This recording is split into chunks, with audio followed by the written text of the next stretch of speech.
Buongiorno a tutti e bentornati a Liberamente, variazioni e scorribande qui su Radio Libertà.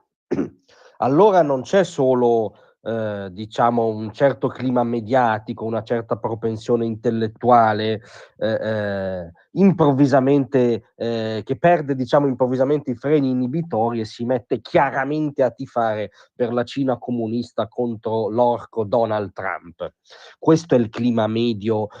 sui giornali, nei talk, nei commenti, per cui il baluardo della libertà di commercio sembra diventare la Cina comunista. Già siamo intrappolati in questo nonsense del dibattito, ma qui si esce dal dibattito e si entra negli snodi fondamentali della geopolitica, perché pare che la stessa eurocrazia, nella sua espressione massima, cioè la Presidente della Commissione europea Ursula von der Leyen e il Presidente del Consiglio europeo Antonio Costa,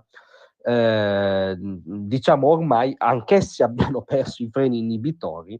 e vogliono palesemente riorientare l'asse strategico, ammesso ne abbia mai avuto uno, secondo noi no, diciamo la sopravvivenza tattica dell'Unione Europea verso Pechino, abbandonare il legame transatlantico e fare della Cina comunista l'interlocutore privilegiato. Questa è una cosa che già aleggiava in alcuni interventi di Ursula all'indomani della vittoria di Trump, per cui la prima reazione dell'eurocrazia era già stato il flirt con la Cina, diciamo. Voi sapete che con la Cina possono esistere solo rapporti di vassallaggio, non di partnership. Chi parla di vassallaggio nei confronti degli Stati Uniti non ha idea di cos'è il vero vassallaggio. La Cina agisce tramite operazioni di vero vassallaggio. Ma la notizia di cui parliamo l'ha data il quotidiano di Hong Kong, South China Morning Post, secondo cui appunto von der Leyen e Costa si recheranno in Cina a luglio per incontrare Xi. Secondo fonti consultate dalla testata, la visita si inserisce nel contesto di incertezza globale dovuto all'intensificarsi della guerra commerciale e risponde anche alla riluttanza del leader cinese a recarsi in Europa. Cioè Xi non li degna di venire in Europa, diciamo, proprio simbolicamente di riconoscere una vaga leadership per cui lui si reca da loro, ma è disposto a ricevere i nuovi aspiranti vassalli, diciamo, a Pechino e esaminare la domanda di vassallaggio. L'arrivo dei leader della UE a luglio rappresenterà, secondo il quotidiano di Hong Kong, un serio sforzo per tornare a dialogare con Pechino, in un momento in cui le relazioni con gli Stati Uniti sono crollati. Cioè si teorizza, pam pam, il cambio di testimone, non è che c'è diciamo un blocco che corrisponde a una storia secolare, un minimo comune denominatore valoriale, una cosina che si chiama Occidente. No, ci sono diciamo potenziali partner per cui si dà un calcione all'orco e si va in pellegrinaggio da Xi. Questa cosa è stata anticipata dalla telefonata che von der Leyen ha avuto col premier cinese Li Qiang, per esortare Pechino a evitare un'ulteriore escalation della guerra commerciale. E la Presidente della Commissione europea avrebbe sottolineato che Unione Europea e Cina hanno una responsabilità condivisa, e qui entriamo nel surrealismo puro, nel sostenere, virgolette, un sistema commerciale mondiale forte, riformato, libero, equo e con condizioni di parità, chiuse le virgolette. Cioè, da quanto dice il quotidiano di Hong Kong, questi geni che guidano l'Unione Sovietica Europea si stanno per recare in pellegrinaggio dal gigante comunista cinese perché hanno una responsabilità condivisa per sostenere insieme un sistema commerciale riformato, libero, interloquendo col più grande totalitarismo del mondo, equo, interloquendo col gigante che ha fatto della concorrenza sleale l'alfabeto delle relazioni commerciali del nuovo millennio, che ha sconquassato completamente il sistema del WTO,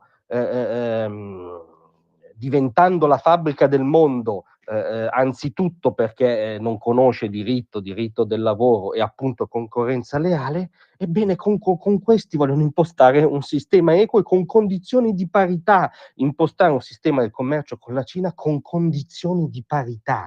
cioè stanno portando il concetto di ossimoro a vette inesplorate. Questi signori, invece di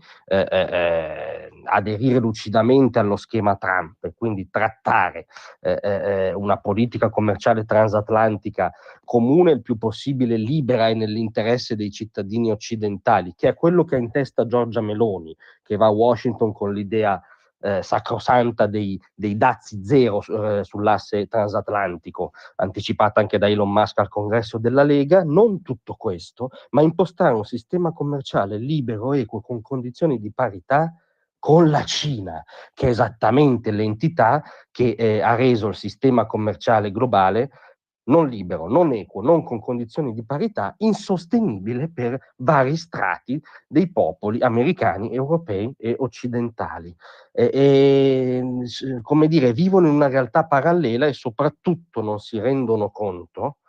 che non esistono solo partner economici, non c'è solo l'economia, c'è la geopolitica e c'è quella grande faglia di rottura della contemporaneità che si chiama trappola di Tucidi, dello scontro tra potenze. Si sta incendiando la temperatura della storia, non ci sono solo le percentuali dei dazi.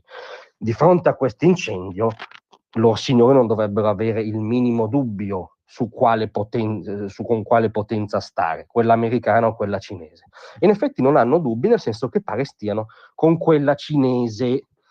mala tempora currunt. Grazie a tutti, vi lascio alla nostra intervista settimanale Parlando Liberamente, di cui oggi va in onda un'edizione speciale, perché oggi vi riproponiamo l'intervista che chi vi parla ha fatto al presidente di Confindustria, Emanuele Orsini,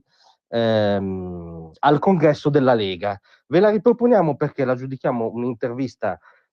oggettivamente interessante per quello che dice Orsini, tocca dei temi fondamentali dei nostri tempi, lo snodo geopolitico compreso, lo snodo energetico, dicendo cose molto importanti sull'energia nucleare, lo snodo economico, ovviamente facendo una radiografia dello stato della nostra impresa, e la giudichiamo veramente una bussola interessante con cui confrontarsi, senza per forza ovviamente essere d'accordo su tutto, e quindi ve la riproponiamo oggi con un Parlando Liberamente speciale che seguirà questo spazio dopo un breve stacco. L'intervista al presidente di Confindustria, Emanuele Orsini. Grazie a tutti, a presto.